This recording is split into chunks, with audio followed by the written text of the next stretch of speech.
লা ইলাহা ইল্লাল্লাহ লা ইলাহা ইল্লাল্লাহ লা ইলাহা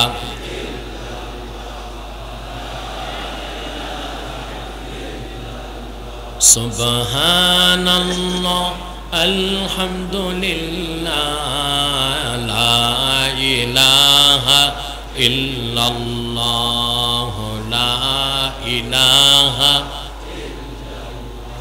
লা ইলাহা ইল্লাল্লাহ লা ইলাহা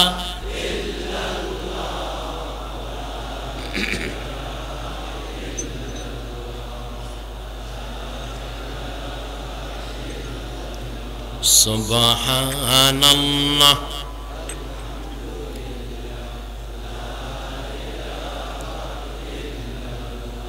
হাসবি রব্বি জাল্লাল্লাহু মা ফি কলবি গায়রুল্লাহ নূর মুহাম্মদ সাল্লাল্লাহু লা ইলাহা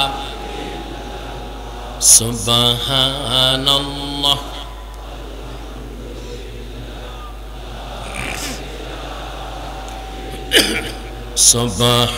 সুবহানাল্লাহ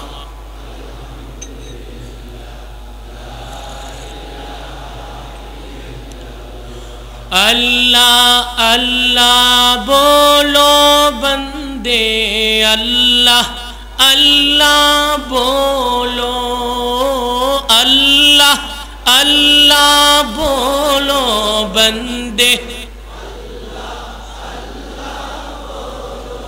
जिक्र अल्लाह करते हुए राहे जन्नत चलो ला इलाहा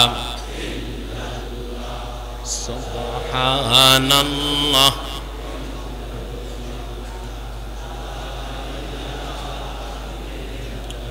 ला इलाहा इल्लल्लाह ला इलाहा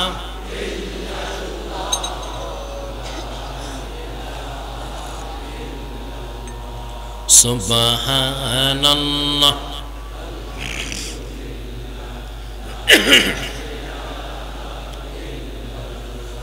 जिक्र खुदा में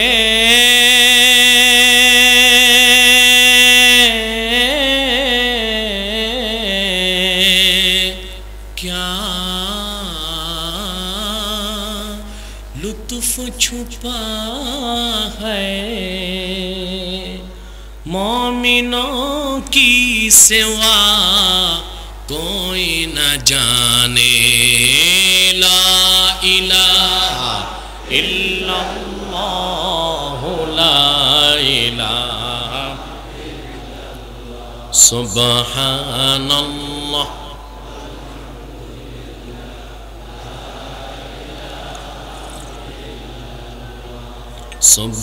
सुब्हानल्लाह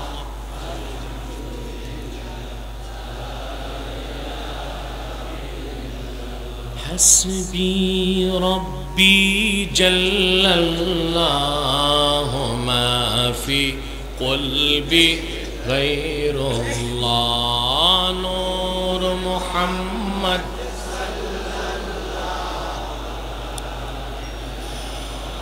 ला इलाहा इल्लल्लाह मुहम्मदुर रसूलुल्लाह सल्लल्लाहु अलैहि वसल्लम। আজকে 19 দিন মাহফিলের শেষ আলোচক হিসেবে আমি অধম বসলাম। এমন একটি সময়, রাত যখন গভীর অংশ পার হয়ে তার শেষ প্রান্তের দিকে ধাবিত হচ্ছে, ঠিক কিনা বলুন? এমন একটি সময় আল্লাহ পাক যখন রহমতের নজরে আমাদের দিকে তাকিয়ে আছে, আলহামদুলিল্লাহ বলেন। আমি আজকে ইন্তেজামিয়ার পক্ষ থেকে নির্ধারিত যে বিষয় সূরাতুল ইখলাস। আপনার কি ঘুমাচ্ছেন? মনে হয় একটু একটু ঘুম ধরছে নাকি? আওয়াজ এমন ভাবে করবেন যেন নিজের শয়তানটাও ভাগে, পাশে বসে যে গবেট ঘুমায় ওর ঘুমটাও যেন যায়। কি বলেন? আমরা যে সূরাটি তেলাওয়াত করলাম, সূরাটির নাম সূরাতুল ইখলাস। সুবহানাল্লাহ। এই সূরাটিকে আবর্তন করে নির্ভরযোগ্য মুফাসসির ও মুহাদ্দিসদের দৃষ্টিকোণ থেকে কিছু কথা আমি আপনাদের সামনে তুলে ধরার চেষ্টা করব, যদি আল্লাহ পাক আমাকে আপনাদেরকে তৌফিক ভিক্ষা দান করেন। বলুন আল্লাহুম্মা আমিন। সুপ্রিয় শ্রোতা মণ্ডলী, আলোচনার শুরুতেই আমি আপনাদের কাছে দুটো জিনিস চাই। আপনারা কি দিতে রাজি আছেন? সবাই তো বললেন না। রাজি আছেন সবাই? আপনারা ভয় পাচ্ছেন হুজুর মনে কালেকশন করবে, এটা আমি জানি না। আমি যে দুটো জিনিস এই জনসমুদ্র থেকে চাই, তার প্রথমটি হচ্ছে আপনাদের নিরবিচ্ছিন্ন মনোযোগ, আরেকটি হচ্ছে আপনাদের ধৈর্য। দুটো জিনিস স্যাক্রিফাইস করতে রাজি আছেন? আলহামদুলিল্লাহ বলে। বন্ধুরা, কোনো ভূমিকায় যাচ্ছি না, সরাসরি আমি মূল আলোচনায় চলে যাচ্ছি, কারণ আমি দেখতে পাচ্ছি ঘড়ির কাঁটা খুব দ্রুত ঘুরতেছে, আর আমার সময় যেটা নির্ধারিত আছে 5টা পর্যন্ত। এখানে অনেক বক্তা আসেন, কথা বলেন, সকলেরই সময় সীমিত। তারপর মনে হয় আমি একটু বেশি সময় পেয়েছি, এটা গনিমত হয়ে গেছে। আলহামদুলিল্লাহ বলে। এই সময়টির মধ্যে সূরাতুল ইখলাসের সাবস্টেন্সটা, সার অংশটা আপনাদের সামনে তুলে ধরব। আমার সঙ্গে আপনারাও তিলাওয়াত করুন, যেন প্রত্যেকটি অক্ষরে নূর আল্লাহ পাক আমাদের সিনার মধ্যে প্রথিত করে দেন। বলুন আল্লাহুম্মা আমিন। পড়ুন আউযু বিল্লাহি মিনাশ শাইতানির রাজীম। বিসমিল্লাহির রাহমানির রাহিম। কুল হুয়াল্লাহু আহাদ আল্লাহুস সামাদ লাম ইয়ালিদ ওয়া লাম ইউলাদ ওয়া লাম ইয়াকুল লাহু কুফুয়ান আহাদ। সাদাকাল্লাহুল আযীম। পড়ুন সবাই, সাদাকাল্লাহুল আযীম। ওয়া সাদাকা রাসূলুহুন নবিয়্যুল কারীম ওয়া নাহনু আলা যালিকা মিনাশ শাহিদিন ওয়াশ শাকিরিন ওয়াল হামদু লিল্লাহি রাব্বিল আলামিন। আমরা যে সূরাটি পড়লাম সূরাতুল ইখলাস। বন্ধুরা, এখানে অনেক আলেম আছেন, ভালো করেই জানেন, আমার চেয়ে ভালো জানেন, কোরআন ব্যাখ্যার কতগুলো মূল নীতি আছে, ঠিক কি না? জোরে বলুন। উসুলে তাফসীর।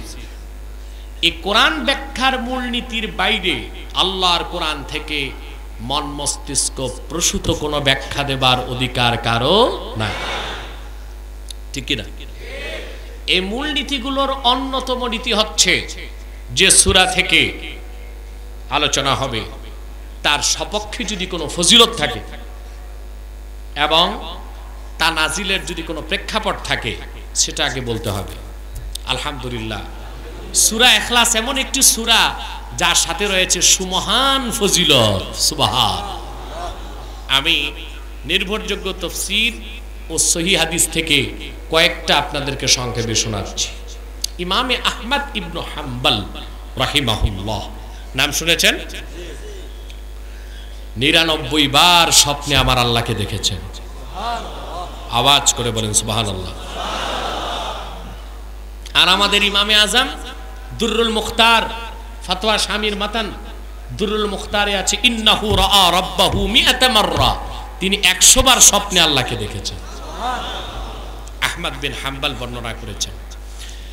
আল্লাহর হাবিবের ইরশাদ করেছেন, যে ব্যক্তি প্রত্যেক ফরজ নামাজের পর 10 বার সূরা ইখলাস তেলাওয়াত করবে, আল্লাহ রাব্বুল আলামিন কাল কিয়ামতের দিন হিসাব নিকাশের পর তার জন্য জান্নাতের সবগুলো দরজা খুলে দিবেন।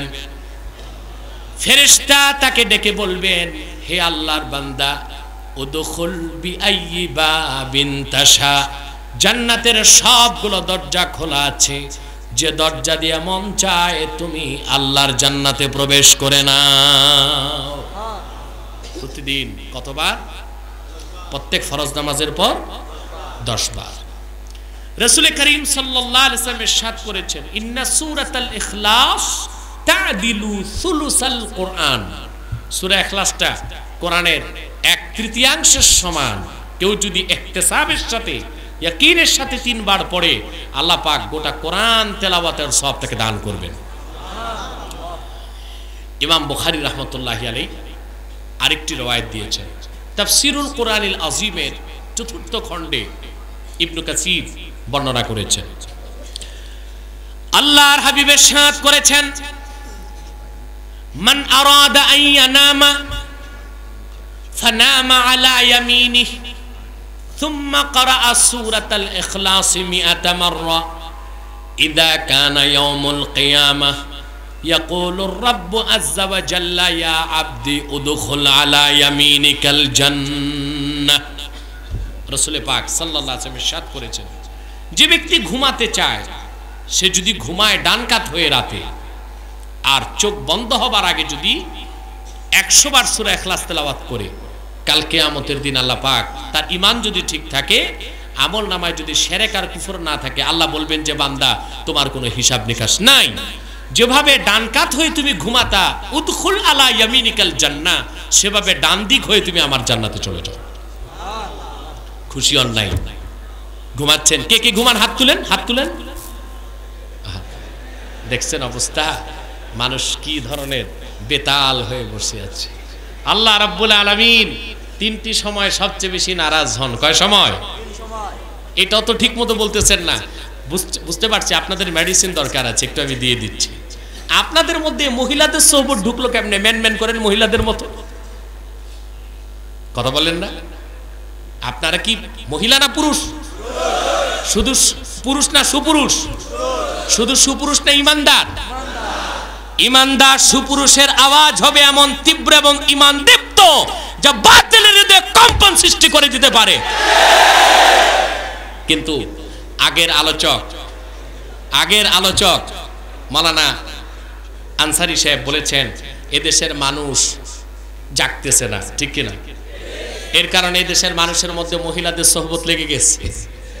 এটাও তো বুঝবেন না, একটা গল্প না বললে বলে ফেলবো। জোরে বলেন। জঙ্গলের বাঘ, ছোট বাঘের বাচ্চা পথ হারায়া বকরির পালে ঢুকছে। কথা বুঝতেছেন? এটা ভেড়া ছাগল বকরির সাথে আস্তে আস্তে বড় হলো। আকার আকৃতিতে বাঘের বাচ্চা বাঘ, স্বভাব চরিত্র হচ্ছে আস্তা ছাগল। জঙ্গলের এক হিংস্র পশু বকরির পাল দেখে তাড়া দিল। বাঘ দেখে বকরি ছাগল ভেড়া সব দিছে দৌড়। বাঘের বাচ্চা বাঘ যেটা, এটাও দিছে দৌড়। শিকারী বাঘ বড় চিন্তায় পড়ে গেল, ব্যাপারটা কি? আমাকে দেখে ছাগল বকরি ভেড়া ভয়তে পালায় যাবে, এটাই স্বাভাবিক। আমার জাতি ভাই বাঘের বাচ্চা বাঘ এইটা কেন পালাচ্ছে? খুব কষ্ট করে এটারে ধরছে। ধরার পর তো এই স্বভাব চরিত্রে যেটা ছাগল, আসলে বাঘের বাচ্চা বাঘ, এটা শিকারী বাঘকে বলতেছে যে ওস্তাদ এইবার ছেড়ে দেন, আর ভুলো জঙ্গলের কাছে আসবো না। বলে যে না, আমি তোরে কিছু করব না, তুই তো বাঘের বাচ্চা বাঘ, তুই আমাকে দেখে পালাচ্ছিস কেন? বলে যে না ওস্তাদ, ভুল দেখতেছেন, আমি ছাগল। বিশ্বাস হয় না, শিকারী বাঘ এটারে ধরে একটা কূপের কাছে নিয়ে গেছে। মাইকে সাউন্ড কমে যাচ্ছে, সাউন্ড কমে যাচ্ছে, একেবারেই কমে গেছে। বন্ধুরা আমার, এইটারে ধরে একটা কূপের কাছে নিয়ে গেছে। শিকারী বাঘ ওই বাঘকে বললো তুমি কূপের দিকে তাকাও। তাকাইলাম। বলে দেখো তো দুজনকে এক দেখা যায় কিনা? বলে হ্যাঁ, একেবারেই এক দেখা যায়। তোমার যে এরকম দাঁত আমার ওই রকম দাঁত, তোমার যে এরকম গোফ আমার ওই রকম গোফ, তোমার যে এরকম মুখ আমার ওই রকম মুখ। তাহলে বল তুই কি? কই সত্যি তো আমি বাঘ। ও বুঝছি, ওই যে ছোটকালে হারায় গেছিলাম, বকরির পালে ঢুকছি, সেই থেকে ভাবতেছি আমিও মনে হয় ছাগল। বন্ধুরা আমার, অতীব দুঃখের বিষয়, সুদীর্ঘ 22 বছর যাবত এদেশের পুরুষ মানুষগুলো নারী নেতৃত্বের অভিশপ্ত আবর্তনে ঘুরপাক খাবার কারণে এদেশের পুরুষদের মধ্যে মহিলাদের স্বভাব ঢুকতেছে। ঠিক কিনা বলেন?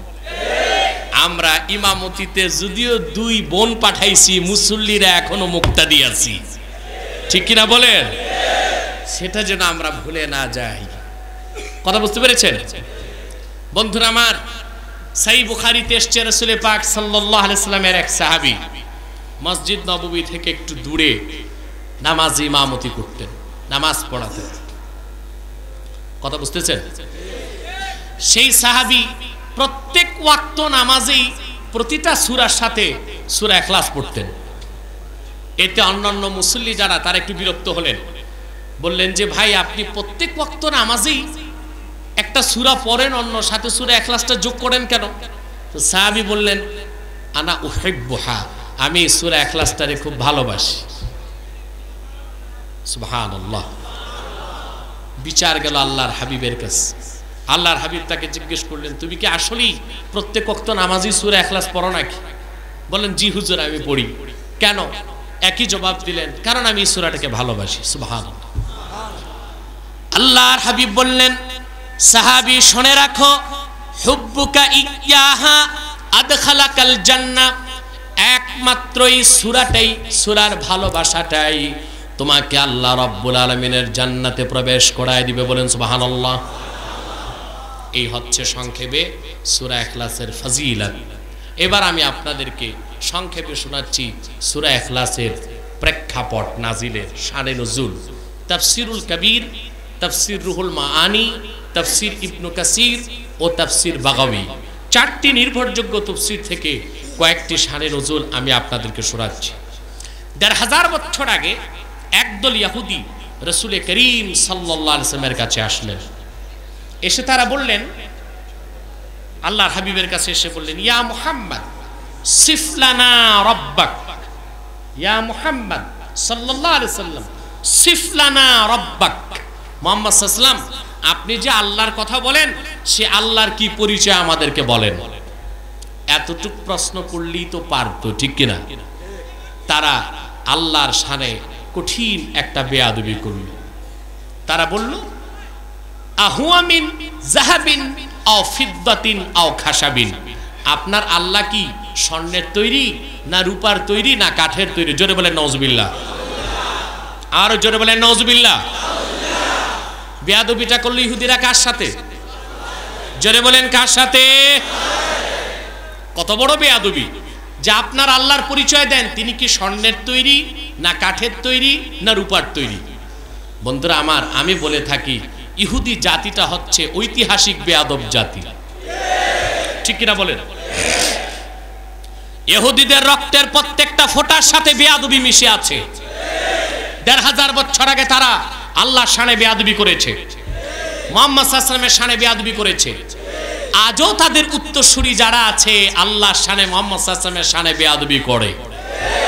যেমন আমরা দেখলাম পৃথিবীর কুলাঙ্গার ইহুদি যুবক শামবাসিল মার্কিন যুক্তরাষ্ট্রে মুহাম্মদ সাল্লাল্লাহু আলাইহি ওয়াসাল্লামের আরশচুম্বী সুমহান শানে মারাত্মক বেয়াদবি করেছে। ঠিক কিনা বলেন?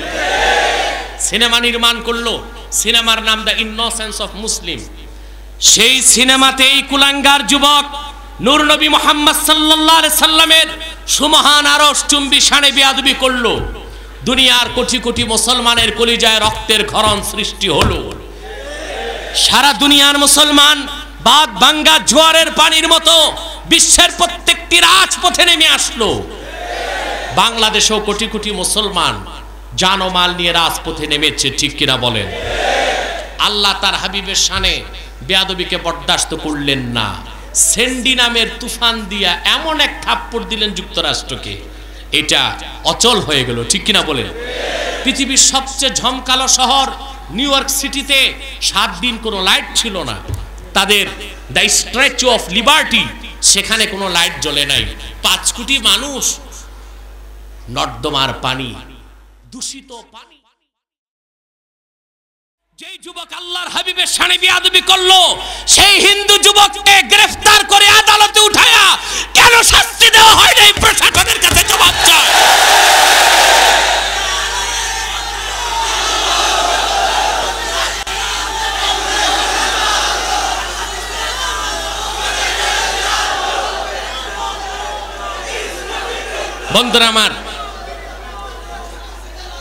বন্ধুরা আমার শুনুন শুনুন, আজকে বিগত আরো 2 বছর এই চুনতির মাঠে আমি একটা স্লোগান দিয়েছিলাম, মনে আছে? 5 বছর আগ থেকে সারা দেশে আমি এই স্লোগান দিচ্ছি। আজকে আমার হৃদয় ঠান্ডা হয়েছে, আমার আগের 2 আলোচক সেই স্লোগানের সাথে কণ্ঠ দিয়েছেন, কিন্তু আমি অত্যন্ত হতাশ। এদেশের বাকি পীর মাশায়েখ আলেমগণ আমার সাথে কণ্ঠ দিল না।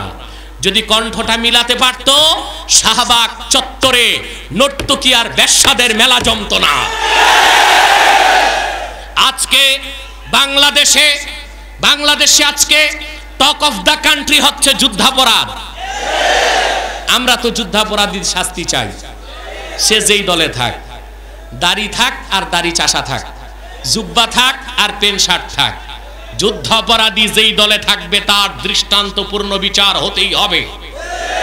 কিন্তু 5 বছর আগ থেকে সারা দেশে আমার স্লোগান, আমি আরো কণ্ঠ চাই এই স্লোগানের সাথে।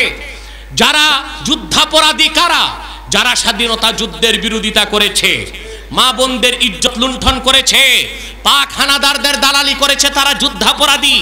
কিন্তু বিগত 40 বছরে যারা কোরআনের বিরোধিতা করেছে, আল্লাহর শানে বিয়াদবি করেছে, মুহাম্মদ সাল্লাল্লাহু আলাইহি ওয়াসাল্লামের শানে বিয়াদবি করেছে, কোরআনকে পরিবর্তনের স্লোগান দিয়েছে, সেই রাশেদ খান মেনন, হাসানুল হক ইনু, ডক্টর ইউনূস, তারা ধর্মাপরাধী।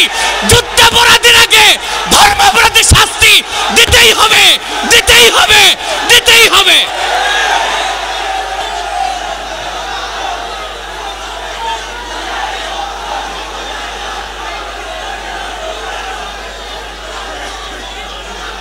বন্ধুরা আমার, আমরা যুদ্ধাপরাধীর আগে ধর্মাপরাধীদের শাস্তি চাই। যদি আপনারা সজাগ না হন মুসলমান, অচিরেই দেশকে স্পেনের মতো, ফিলিপাইনের মতো একটি মুসলিম শূন্য দেশ বানাবার চক্রান্ত হচ্ছে। সেজন্য রাম আর বাম আজকে একসাথে ইসলামের বিরুদ্ধে মাঠে নেমেছে। বামপন্থীদের কি স্পর্ধা, ওরা হরতাল করলো কোরআনের রাজনীতি বন্ধ করার জন্য। দেখেন নাই? যদি বলতো কোন দলের রাজনীতি বন্ধ করো, আমাদের এত মাথা ব্যথা থাকতো না। বলেছে কোরআনের রাজনীতি বন্ধ করো। কত বড় স্পর্ধা! এই JASAD BASAD CPB, Karl Marx, Lenin, Stalin, Hugo Chavez, Fidel Castro, তাদের 5টা গোলামদের সংখ্যার বাংলাদেশে কত আছে? আমি বলেছি এই সব বামপন্থী এক করলে যা হবে, বাংলাদেশে তার চেয়ে বেশি পেটি কুত্তার সংখ্যা বেশি হবে। বেটারা শখ করে একটা হরতাল দিল, টিকেটিং করার লোক নাই, ভদ্রতার খাতিরে পুলিশ যে হরতালটা করে দিস, ঠিক কিনা? ঠিক তারপরের দিন বাংলাদেশে প্রথম বিবৃতি আমার পত্রিকায় এসছে, আমার দেশ, সংগ্রাম, দিগন্ত, ইনকিলাব, নিউ নেশন, ডানপন্থী সবগুলো পত্রিকা এসেছে। আমি বলেছি বামপন্থীগণ আর উস্কানি দিও না, তাহলে সমস্ত পীর মাশায়েখ খানকা ছেড়ে রাস্তায় নামতে বাধ্য হবে। মনে রেখো বামপন্থীরা, এদেশের কোটি কোটি মুসলমান যদি পেশাব করে দেয়, জাসদ বাসদ সিপিবি রাম বাম নাস্তিক ব্যাঙ্গের ছানার মতো ভাসতে ভাসতে বঙ্গোপসাগরে ডুবে পড়বে।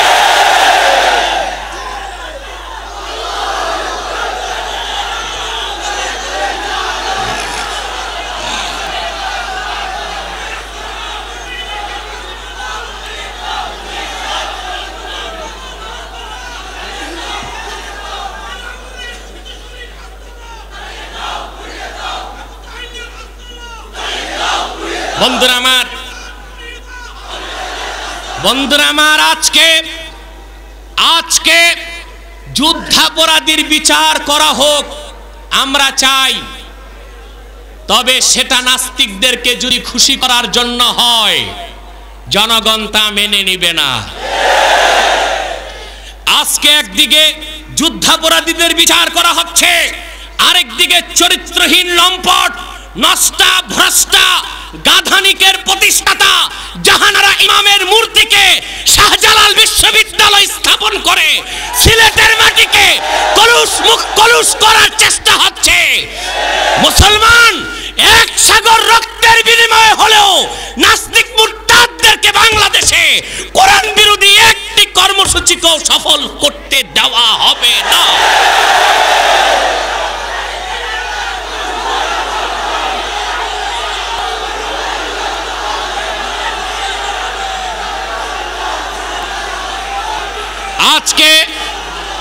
আজকে সুলতানে বাঙ্গাল হযরত শাহজালাল ইয়ামানী রাহমাতুল্লাহর নামে প্রতিষ্ঠিত বিশ্ববিদ্যালয়ের সামনে একটি নষ্টা ভ্রষ্টা বামপন্থী মহিলা, যে মহিলাটি বলেছিল 3 মিনিটে বাংলাদেশ থেকে দাড়ি আর টুপি বিদায় করবে, আল্লাহ তাকে গজব দিয়া দোজকের ইমামতি দিয়েছেন। সেই গাধানিকের প্রতিষ্ঠাতা জাহান্নামের ইমাম, তার মূর্তি আজকে শাহজালাল বিশ্ববিদ্যালয়ে প্রতিষ্ঠিত করার চক্রান্ত হচ্ছে, কিন্তু সিলেটবাসী তা কোনোদিন মেনে নিবে না ইনশাআল্লাহ। ঠিক কিনা বলেন? আপনাদের রামুতে কি ট্র্যাজেডি ঘটলো দেখেছেন? আহা, আল্লাহর কোরআনের উপর বৌদ্ধ যুবক পা রাখলো, বেয়াদবি করলো। ঠিক কিনা বলেন? সরকারি দল বিরোধী দল সবাই এসে বৌদ্ধদেরকে সমবেদনা জানালো। আগুন দিয়েছে কারা আমরা তা জানি না, আমি মনে করি ভারতের আগুন দিয়েছে। ঠিক না বলেন? কিন্তু আমার প্রশ্ন হচ্ছে, যে বৌদ্ধ যুবক আল্লাহর কোরআনকে অবমাননা করলো, তার কেন শাস্তি দেওয়া হলো না জানতে চাই। আমি বলে দিচ্ছি, মুসলমানদের কলিজায় আগুন ধরাবেন না। যদি মুসলমানদের কলিজার আগুনের বিস্ফোরণ ঘটে, বাংলাদেশে আরেকটা তাহরির স্কয়ার ঘোষণা করা হবে।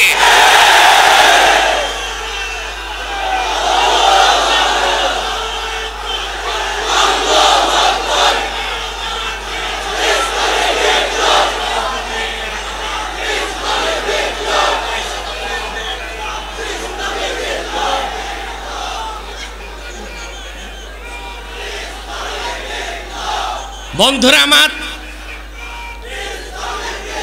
ভাইরা আমার, আমাদের সময় খুব কম।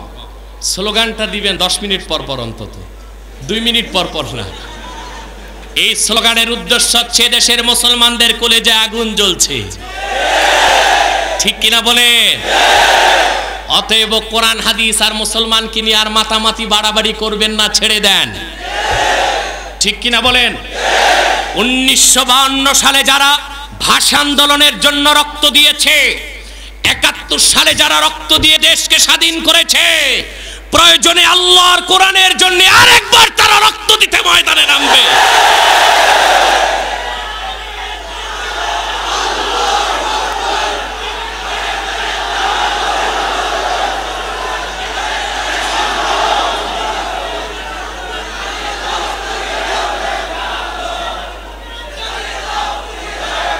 আমি আজকের এই চুনতি মহাসম্মেলন থেকে গোটা বাংলাদেশের আলেম ওলামা পীর মাশায়েখদেরকে বলবো, আওয়ামী লীগ, বিএনপি, জাতীয় পার্টি, জামাত, সকল দলের মুসলমান এক হয়ে কাফের মুশরিক নাস্তিকদের বিরুদ্ধে দুর্ভেদ্য দুর্গ নির্মাণ করতে হবে।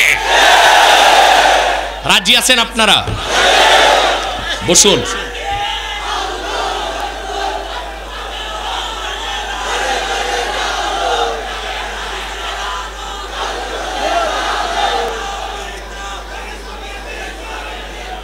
বন্ধুরা আমার শুনুন, ভাইয়েরা আমার, বন্ধুরা আমার, ইহুদিরা হচ্ছে ঐতিহাসিক বেয়াদব জাতি।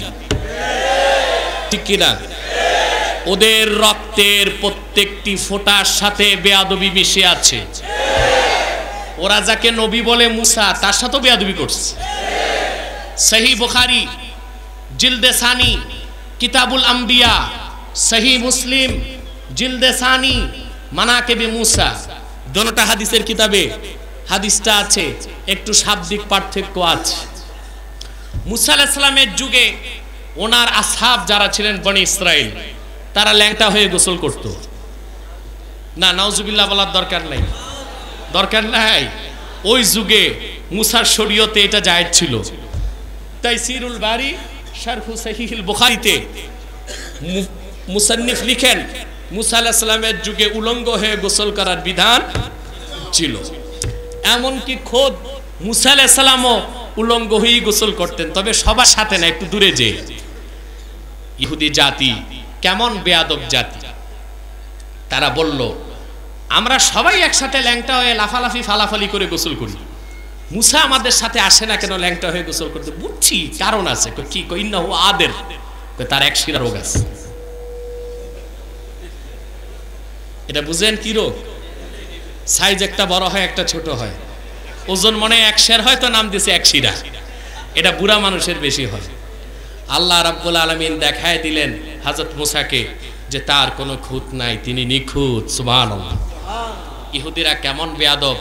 ১৫০০ বছর আগে আল্লাহর হাবিব মুহাম্মদ সাল্লাল্লাহু আলাইহি ওয়াসাল্লামের দরবারে যে তারা কথা শুনেন আপনারা, না কেবল স্লোগান নিয়ে ব্যস্ত আছেন? একটু তাকান, বুঝার চেষ্টা করুন। আল্লাহর হাবিব মুহাম্মদ সাল্লাল্লাহু আলাইহি ওয়াসাল্লামের কাছে যে তারা বলল, ইয়া মুহাম্মদ সিফলানা রাব্বাক, মুহাম্মদ সাল্লাল্লাহু আলাইহি ওয়াসাল্লাম আপনার রবের পরিচয় দেন। এতটুক বললেই তো পারতো, কি বলেন? কথা বলেন না? বেয়াদবি করলো কি? আহু আমিন যাহাবিন আও ফিদ্দাতিন আও খাশাব, আপনার আল্লাহ কি স্বর্ণের তৈরি না রূপার তৈরি না কাঠের তৈরি? ফানজালাল্লাহু সূরাতাল ইখলাস, কুল হুয়াল্লাহু আহাদ আল্লাহুস সামাদ লাম ইয়ালিদ ওয়া লাম ইউলাদ ওয়া লাম ইয়াকুল লাহু কুফুয়ান আহাদ। ইহুদিদের বেয়াদবির প্রতিবাদে আল্লাহ তার পরিচয় দিয়ে সূরা ইখলাস নাজিল করে দিলেন। বললেন, বলুন মুহাম্মদ সাল্লাল্লাহু আলাইহি সাল্লাম আপনি বলুন তিনি আল্লাহ এক, আল্লাহুস সামাদ, আল্লাহ অমুখাপেক্ষী বেনিয়াজ, লাম ইয়ালিদ ওয়া লাম ইউলাদ, তিনি আপন জাত থেকে কাউকে জন্ম দেন নাই, অন্য কোন জাত থেকে, তার মানে সোনা রূপা কাঠ থেকে তিনি হন নাই, তিনি সুবহানাল্লাহ বলেন।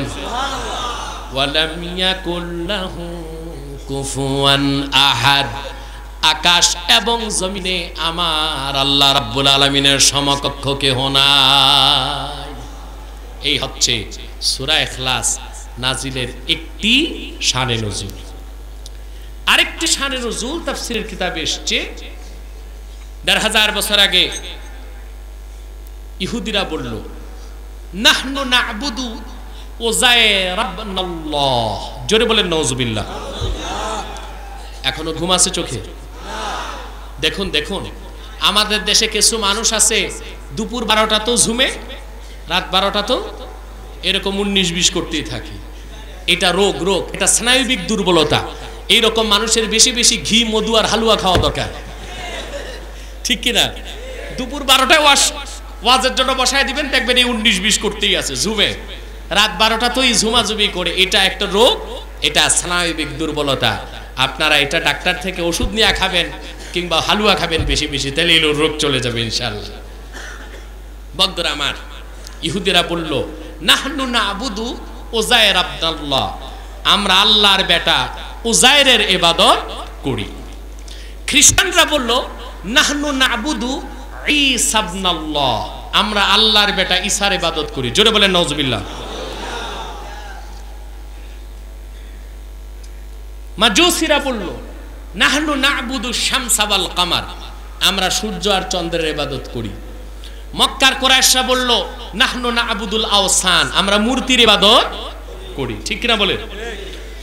ফানজালাল্লাহু সূরাতাল ইখলাস, আল্লাহ তৎক্ষণাৎ সূরা ইখলাস নাজিল করে বললেন, কুল হুয়াল্লাহু আহাদ, মুহাম্মদ সাল্লাল্লাহু আলাইহি ওয়াসাল্লাম আপনি বলুন তিনি আল্লাহ এক। সুবহানাল্লাহ বলবেন না? আল্লাহুস সামাদ, আল্লাহ মুখাপেক্ষী, লাম ইয়ালিদ ওয়া লাম ইউলাদ, আল্লাহ নিজের থেকে কাউকে জন্ম দেন নাই, নিজেও কারো থেকে হন নাই। তার মানে ওজায়ের আল্লাহর বেটা না, আল্লাহর গোলাম। ঈসা আল্লাহর বেটা নয়, আল্লাহর গোলাম। ওয়ালাম ইয়াকুল লাহু কুফুয়ান আহাদ, আকাশ ও জমিনে আল্লাহর সমকক্ষ কেউ নাই। তার জাত, তার সিফাত, তার উমর, তার কার্যাবলীর মধ্যে কোনো কর্পোরেট নাই, কোনো পার্টনার নাই। ইবাদত হবে একমাত্র আল্লাহ রাব্বুল আলামিনের জন্য। ঠিক কিনা বলেন? ইবাদত কার হবে? গোলামি কার হবে? দাসত্ব কার হবে? আল্লাহ পাক সূরা ইখলাসের মাধ্যমে বিশ্ববাসীকে সেই সবক দান করলেন, বলুন সুবহানাল্লাহ। তৃতীয় শানে নুজুল তাফসীর বাগাবীতে এসেছে।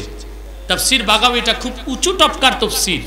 মেশকাত সংকলকের দাদা উস্তাদ মুহাম্মদ হুসাইন আল বাগাবী রাহমাতুল্লাহ এই তাফসীরটি লিখেছেন। তিনি তার তাফসীরের মধ্যে লিখেন যে রাসূল করিম সাল্লাল্লাহু আলাইহি ওয়াসাল্লামের নিকট একদল কাফের মুশরিক আসলো।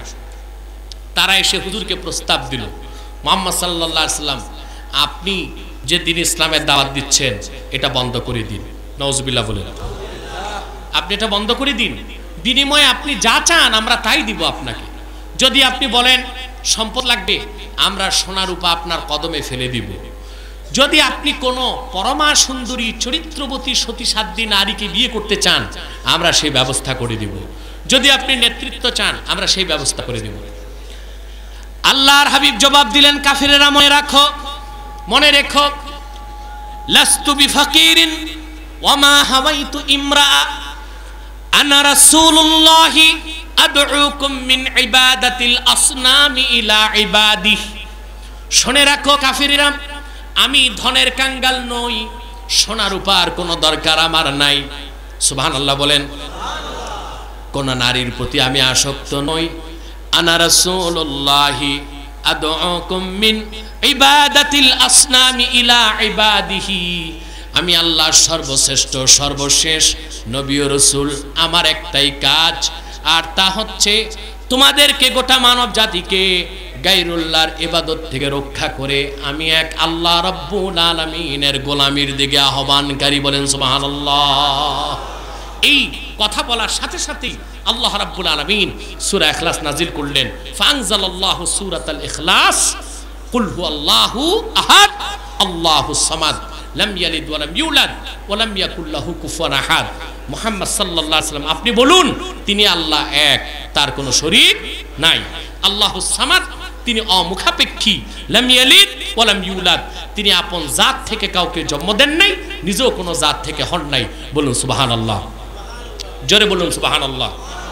বন্ধুরা আমার, এবার আমি সংক্ষেপে সূরা ইখলাসের কিছুটা ব্যাখ্যা শোনায় দিচ্ছি। ফজিলত এবং শানে নুজুল দুটো আমরা শুনলাম। আল্লাহ রাব্বুল আলামিন বলেন, কুল হুয়াল্লাহু আহাদ। মুহাম্মদ সাল্লাল্লাহু আলাইহি ওয়াসাল্লাম, আপনি বলুন তিনি আল্লাহ এক, তিনি আল্লাহ এক। এরা কোথায় যাচ্ছে? মানুষের ঘাড়গুলো ওযু করবে, ওযুর সময় পাবেন, বসেন। এভাবে মানুষকে ডিঙ্গিয়ে যাওয়াটা চরম বেয়াদবি ছাড়া কিছু না। ওযুর সময় পাবেন, বসেন আপনারা। এটা একটা শৃঙ্খলা শিখলেন নাকি আপনারা? কোরআনের আলোচনা হচ্ছে আর ওযু করার জন্য যাচ্ছেন। জোয়ান মানুষ ওযু ভাঙ্গে কেন এত? বসেন চুপচাপ, ওযুর সময় পাবেন, ওযুর সময় পাবেন, বসে যান চুপচাপ। বন্ধুরা আমার, আল্লাহ রাব্বুল আলামিন, আল্লাহ সুবহানাহু ওয়া তাআলা, তিনি বলেছেন কুল হুয়াল্লাহু আহাদ। মুহাম্মদ সাল্লাল্লাহু আলাইহি ওয়াসাল্লাম, আপনি বলুন তিনি আল্লাহ, জোরে বলেন তিনি আল্লাহ এক। এখানে দুটো সূক্ষ্ম কথা আছে, আমি খুব সংক্ষেপে আপনাদেরকে বলে দিচ্ছি। একটি হচ্ছে এইদিকে মনোযোগ দেন, এইদিকে মনোযোগ দেন। আল্লাহ বলেন কুল হুয়াল্লাহু আহাদ। মুহাম্মদ সাল্লাল্লাহু আলাইহি ওয়াসাল্লাম, আপনি বলুন তিনি আল্লাহ এক। আহাদ অর্থ কি? জোরে বলেন। ওয়াহেদ অর্থ কি? জোরে বলেন। আহাদ অর্থ এক, ওয়াহেদ অর্থ। মুফাসসির এখানে সুয়ালে মুকদ্দারের জবাব দিয়েছেন, লিমা লাম ইয়াকুলিল্লাহু আযজা ওয়া জাল্লা কুল হুয়াল্লাহু ওয়াহিদ। আল্লাহ এই কথা বললেন না কেন যে কুল হুয়াল্লাহু ওয়াহিদ? ওয়াহিদ অর্থ এক, আহাদ অর্থ এক, কিন্তু তিনি ওয়াহিদ না বলে আহাদ কেন বললেন? অন্য জায়গায় তো নিজেকে ওয়াহিদ বলছেন, বলছেন না? ওয়া ইলাহুকুম ইলাহু ওয়াহিদ, তোমাদের আল্লাহ তিনি এক, ঠিক কিনা? কিন্তু সূরা ইখলাসে কি বললেন? আহাদ। মুফাসসির জবাব দিয়েছেন লিআন্নাল ওয়াহিদা ইয়াদখুলু ফিল হিসাব ওয়ালাকিন্নাল আহাদা লা ইয়াদখুলু ফিল হিসাব। ওয়াহিদ অর্থ এক, আহাদ অর্থ এক। পার্থক্য হচ্ছে ওয়াহিদ যে সংখ্যা এটা পরিসংখ্যান হয়, কি হয়? এটার স্ত্রীলিঙ্গ আছে ওয়াহিদা, দ্বিবচন আছে, বহুবচন আছে, ওয়াহিদান, ওয়াহিদুন, ঠিক কিনা? এরপরে আরো সংখ্যা আছে। কিন্তু আহাদ হচ্ছে এমন একটি সংখ্যা যার কোনো দ্বিবচন নাই, বহুবচন নাই, সুবহানাল্লাহ বলেন, যার কোনো স্ত্রীলিঙ্গ নাই। আল্লাহ রাব্বুল আলামিন সূরা ইখলাসে তার একত্বের পরিচয় দেবার ক্ষেত্রে এমন একটি একক সংখ্যাকে নির্বাচন করলেন আহাদ। আল্লাহ রাব্বুল আলামিনের যেমন কোনো শরীক নাই, তার এই একত্বের কথা প্রকাশ করার জন্য তিনি যে শব্দটা ব্যবহার করলেন সেই আহাদ শব্দরও কোনো শরীকে নাই, সুবহানাল্লাহ বলুন। দ্বিতীয় যে সূক্ষ্ম বিষয়, যে আল্লাহ তো ডাইরেক্ট বলতে পারতেন হু আল্লাহু আহাদ, তিনি আল্লাহ এক, পারতেন না? কথা বলেন। কিন্তু তিনি কি ডাইরেক্ট বলছেন? কুল হু আল্লাহু আহাদ। মুহাম্মদ সাল্লাল্লাহু আলাইহি ওয়াসাল্লাম আপনি বলুন তিনি আল্লাহ এক, এভাবে কেন বললেন? প্রশ্ন আসে, কিছু বুঝতেছেন? আল্লাহ ডাইরেক্ট বলতে পারতেন না হু আল্লাহু আহাদ, তিনি আল্লাহ, এটা না বলে কি বলছেন? কুল হু আল্লাহু আহাদ। মুহাম্মদ সাল্লাল্লাহু আলাইহি ওয়াসাল্লাম আপনি বলে দেন তিনি আল্লাহ এক, এটার কারণ কি? তার কারণ হচ্ছে আল্লাহ তার একত্বের পক্ষে মুহাম্মদ সাল্লাল্লাহু আলাইহি ওয়াসাল্লামকে সাক্ষী বানালেন, সুবহানাল্লাহ বলুন। মুহাম্মদ সাল্লাল্লাহু আলাইহি ওয়াসাল্লাম 1000 বছর আগে সাক্ষী দিলেন তিনি আল্লাহ এক, তিনি আল্লাহ। মুহাম্মদ সাল্লাল্লাহু আলাইহি ওয়াসাল্লামের আগে 1 লক্ষের উপর নবী সাক্ষী দিয়েছেন তিনি আল্লাহ এক। কিন্তু আল্লাহর নিকট 1 লক্ষের উপর নবীর সাক্ষী এক দিক, আর আখিরি নবী মুহাম্মদ সাল্লাল্লাহু আলাইহি ওয়াসাল্লাম 1000 বছর আগে যে সাক্ষী দিলেন তার এক দিক। 1 লক্ষের উপর নবীগণের সাক্ষীর থেকে আল্লাহর কাছে মুহাম্মদ সাল্লাল্লাহু আলাইহি ওয়াসাল্লামের সাক্ষীর ওজন অনেক বেশি। কারণ 1 লক্ষের উপর নবী আল্লাহ এক সাক্ষী দিয়েছেন, কেউ চোখে দেখেন নাই আল্লাহকে, কানে শুনেছেন, আর বিল বসীরা অন্তর চোখে দেখেছেন। সাক্ষ্যটা দুভাবে হয়, কয়ভাবে হয়? আল মুফরাদাতে ইমাম রাগিব লিখেছেন ইম্মা বিল বসর আও ইম্মা বিল বসীরা। সাক্ষী হয় দুই ভাবে, একটা হয় চর্ম চোখে দেখে, আরেকটা হচ্ছে অন্তর চোখে দেখে, ঠিক কিনা বলেন? 1 লক্ষের উপর নবী আল্লাহ এক সাক্ষী দিয়েছেন, কেউ আল্লাহকে চর্ম চোখে দেখেন নাই। কিন্তু আখিরি নবী মুহাম্মদ সাল্লাল্লাহু আলাইহি সাল্লাম 1500 বছর আগে সাক্ষী দিয়েছেন তিনি আল্লাহ এক। তিনি আল্লাহকে চর্ম চোখেও দেখেছেন, অন্তর চোখেও দেখেছেন, কানেও আল্লাহর কথা শুনেছেন, বলেন সুবহানাল্লাহ, ঠিক কিনা? কথাটা বুঝতে পারি রে? দেখে সাক্ষী আর না দেখে সাক্ষী কোনোদিন কি এক হবে? এক হবে? মনে করেন এখানে একটা লোককে হত্যা করা হলো, লোকটা মরে গেল, মামলা হলো, সুপ্রিম কোর্ট পর্যন্ত গেল মামলা। এখন এই যে লোকটা মরে গেল তার পক্ষে যারা, তারা বাদী, ঠিক কিনা? বাদীরা মামলা দায়ের করলো, মামলা চলতে চলতে সুপ্রিম কোর্টে চূড়ান্ত পর্যায়ে চলে গেল। এখন সাক্ষী যে বলল যে স্যার আমি সামনে ছিলাম যখন বল্টুকে হত্যা করা হয়েছে। তো জজ জিজ্ঞেস করলো যখন হত্যা করা হলো বল্টুকে আপনি কত দূর ছিলেন? তো সাক্ষী বলল স্যার একদম পাশে ছিলাম। তো কারা কারা হত্যা করলো? তো 2 শীর্ষ সন্ত্রাসীর নাম বললো। শীর্ষ সন্ত্রাসীদের নাম এখন কি হয় জানেন তো আপনারা? কয় স্যার একজন জুতা পেন্টু আর একটা হকি স্টিক বল্টু, এই 2 সন্ত্রাসী ছিল। এগুলি নাম হয় না এখন সন্ত্রাসীদের? কথা বলেন না? বিবাদের উকিল বলল যে স্যার তাকে জিজ্ঞেস করুন বল্টুকে যখন হত্যা করা হলো তখন সময় কত ছিল? জজ বলল সময় কত ছিল? তো সে সাক্ষী বলল স্যার আমাকে মাফ করবেন, আমি তো দেখি নাই, কারণ আমি 2 চোখে অন্ধ। এখন কি লোকটা সাক্ষী গ্রহণযোগ্য হবে? ঘটনার সময় কাছে ছিল কিন্তু চোখে দেখে নাই, তার সাক্ষী কি সাক্ষী হবে? 1 লক্ষের উপর নবী সাক্ষী দিয়েছেন তিনি আল্লাহ এক। সবাই সাক্ষী দিয়েছেন কানে শুনে, বিল বাসীরা অন্তর চোখে আল্লাহকে দেখে, চর্ম চোখে কেউ দেখে নাই। কিন্তু আখিরি নবী নূর নবী মুহাম্মদ সাল্লাল্লাহু আলাইহি ওয়াসাল্লাম আজ থেকে 1500 বছর আগে মেরাজ রজনীতে আরশে আজিমে গিয়েছেন। সেখানে কপালের 2 চোখ দিয়া তিনি তার মাবুদ আল্লাহ রাব্বুল আলামিনকে দেখেছেন, ঠিক কিনা বলেন? এটা নিয়ে আহলুস সুন্নাহ ওয়াল জামাতের মানুষের কোনো সন্দেহ নাই। তবে আমার দুঃখ লাগে, রজব মাস আসলেই, মেরাজের মাস আসলেই একদল টেলিমৌলবী টেলিভিশনে ফতুয়া দেয়। দেখেন না আপনারা, কথা বলেন না? এই টেলিমৌলবীরা বিতর্ক সৃষ্টি করে বাংলাদেশে, খুব বেশি বিতর্ক সৃষ্টি করে।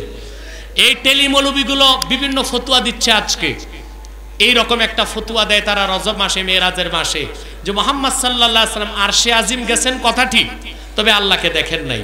মাআযাল্লাহ। তাহলে এত কষ্ট করে আরশে আজিম গেলেন কেন? কথা বুঝেন না?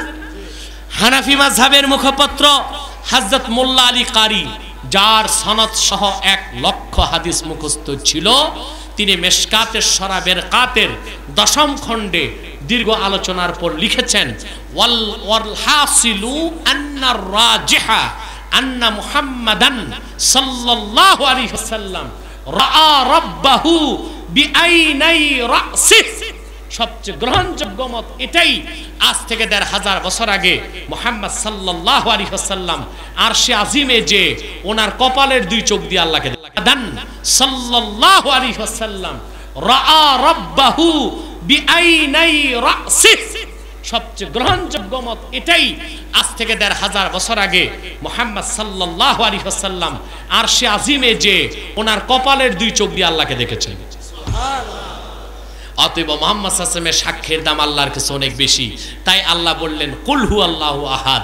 হুয়াল্লাহু আহাদ বলেন নাই, আল্লাহ তার হাবিবকে তার একত্বের পক্ষে সাক্ষী হিসেবে উল্লেখ করার জন্য বললেন, মুহাম্মদ সাল্লাল্লাহু আলাইহি ওয়াসাল্লাম আপনি বলে দেন তিনি আল্লাহ এক।